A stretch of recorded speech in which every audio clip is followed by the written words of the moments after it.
भूतिया ट्रेन, मौत की अंतिम यात्रा। प्रस्तावना। रात का समय था। घड़ी में ठीक 11 बजकर 45 मिनट थे। रवि, करण और नेहा अपनी ट्रिप से लौट रहे थे। उन्होंने एक पुरानी और सुनसान ट्रेन पकड़ी जो सीधे उनके शहर की ओर जा रही थी। यार, ये ट्रेन कुछ अजीब लग रही है, नेहा ने धीमी आवाज में कहा। ओह प्लीज नेहा, बस तेरा वहम है। रात में हर चीज डरावनी लगती है। रवि हंस पड़ा। करण ने स्टेशन मास्टर से पूछा, भाई साहब, ये ट्रेन इतनी खाली क्यों है? स्टेशन मास्टर ने बिना उनकी तरफ देखे ठंडी आवाज में जवाब दिया, ये ट्रेन सिर्फ रात के एक ही समय चलती है। जो इसमें चढ़ता है वो लौटकर नहीं आता। तीनों ने एक दूसरे की तरफ देखा, हल्का सा घबराए। लेकिन फिर रवि हंसा। अरे यार, ये सब अफवाहें होती हैं। हम बस चढ़ते हैं और सो जाते हैं। सुबह उठेंगे और अपने शहर में होंगे।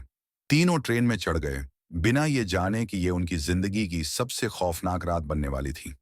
पहला संकेत, ट्रेन का सन्नाटा। ट्रेन का डिब्बा बहुत पुराना और जर्जर था। चारों तरफ धूल जमी थी, खिड़कियां टूटी हुई थीं और सीटों पर जगह जगह खरोंचों के निशान थे। ऐसा लग रहा था जैसे ये ट्रेन सालों से चल ही नहीं रही हो। डिब्बे में सिर्फ 3-4 यात्री ही थे और वो भी अजीब से दिख रहे थे। उनके चेहरे ढके हुए थे और वो बस एक तक खिड़की के बाहर देख रहे थे। नेहा ने कर्ण के कान में फुसफुसाया, ये लोग मुझे बहुत अजीब लग रहे हैं। करण ने उसे चुप रहने को कहा। बस जल्दी से सफर खत्म हो और हम घर पहुंचे। रात के 12 बजे वाले थे। ट्रेन अपनी पूरी रफ्तार से चल रही थी। तभी दूसरा संकेत, अजीब आवाजें। छर्रर छर्रर। डिब्बे में एक अजीब घिसटने की आवाज गूंजने लगी। क्या तुम लोगों ने वो सुना? नेहा ने घबराकर पूछा। रवि ने उसकी टांग खींचते हुए कहा, तू बस ज्यादा डर रही है। लेकिन तभी थप्प, अचानक एक तेज झटके से ट्रेन की लाइट्स बुझ गईं। डिब्बे में गहरा अंधेरा छा गया। तीनों ने जल्दी से अपनी मोबाइल की टॉर्च जलाई, लेकिन रोशनी बहुत धीमी थी। तीसरा संकेत, अदृश्य यात्री। जैसे ही टॉर्च की हल्की रोशनी फैली, करण ने सामने वाली खाली सीट पर एक परछाई देखी, लेकिन वहां कोई बैठा नहीं था। रवि ने डरते हुए कहा, हो सकता है हमारी आंखें धोखा खा रही हों। तभी कर्रर, ट्रेन के फर्श पर किसी के नाखून घसीटने की आवाज आई। नेहा ने धीरे धीरे महसूस किया कि कोई उसके कंधे पर हाथ रख रहा है। उसकी आंखें चौड़ी हो गईं और जैसे ही उसने गर्दन घुमाई, वो तेज चीख पड़ी। भूतिया यात्री की पहली झलक। रवि और करण ने जल्दी से पीछे मुड़कर देखा। उनके सामने एक आदमी खड़ा था, लेकिन उसका कोई चेहरा नहीं था। सिर्फ एक काली गड्ढे जैसी जगह जिससे खून टपक रहा था। उसके हाथों से भी खून टपक रहा था, जैसे उसने किसी का गला काट दिया हो। करण कांपते हुए बोला, ये ये क्या है? तभी एक ठंडी आवाज आई, तुम लोग अब वापस नहीं जा सकते। तीनों ने तेजी से मुड़कर देखा।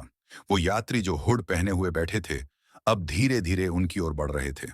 उनके पैर जमीन से ऊपर थे, जैसे वो हवा में तैर रहे हों। उनकी लाल चमकती आंखें और सफेद फीकी चमड़ी उन्हें इंसान कम और भूत ज्यादा बना रही थी।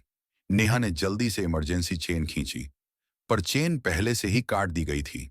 अब उनके पास कोई रास्ता नहीं बचा था। भूतिया ट्रेन का रहस्य करण को याद आया कि स्टेशन मास्टर ने उसे एक ताबीज दिया था। अगर कुछ अजीब हो तो इसे पकड़कर मंत्र पढ़ना। करण ने झट से ताबीज निकाला और जोर से हनुमान चालीसा पढ़ने लगा।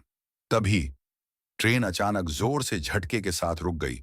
तीनों जमीन पर गिर पड़े।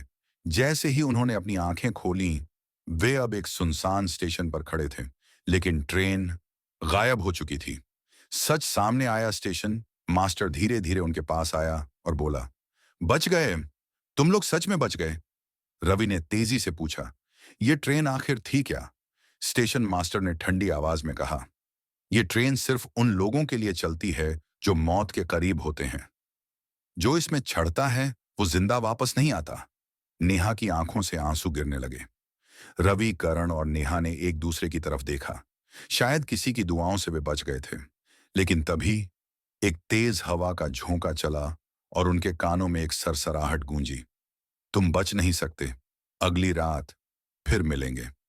अगली सुबह अगले दिन न्यूज़पेपर में एक खबर छपी, 25 साल पहले इस ट्रेन का एक्सीडेंट हो चुका है और तब से वो कभी नहीं चली। तीनों के रोंगटे खड़े हो गए। तो फिर कल रात उन्होंने किस ट्रेन में सफर किया था?